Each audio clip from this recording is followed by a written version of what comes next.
দেশের কয়েকটি অঞ্চলে দুপুরের মধ্যে ঝড়ো হাওয়া সহ বজ্র বৃষ্টি হতে পারে বলে জানিয়েছে আবহাওয়া অধিদপ্তর। এসব এলাকায় ২ নম্বর নৌ হুঁশিয়ারি সংকেত জারি করা হয়েছে।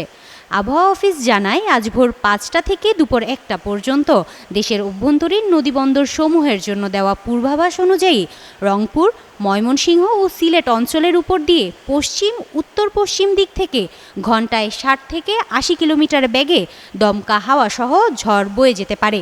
সেই সঙ্গে বজ্র বৃষ্টিরও আশঙ্কা রয়েছে। এজন্য এসব এলাকার নদীবন্দরগুলোকে ২ নম্বর সতর্ক সংকেত দেখাতে বলা হয়েছে। পাশাপাশি গাইবান্ধা, জামালপুর, শেরপুর, ময়মনসিংহ, নেত্রকোনা ও সুনামগঞ্জ জেলার কিছু স্থানে বেলা ১১টার মধ্যে ৪৫ থেকে ৬০ কিলোমিটার বা তার বেশি গতির দমকা অথবা ঝড়ো হাওয়া সহ বৃষ্টি বা বজ্রবৃষ্টি হতে পারে বলেও পূর্বাভাসে উল্লেখ করা হয়েছে। আবহাওয়া অধিদপ্তর আরও জানায়, বজ্রপাত চলাকালীন ঘরের বাইরে না যাওয়াই নিরাপদ।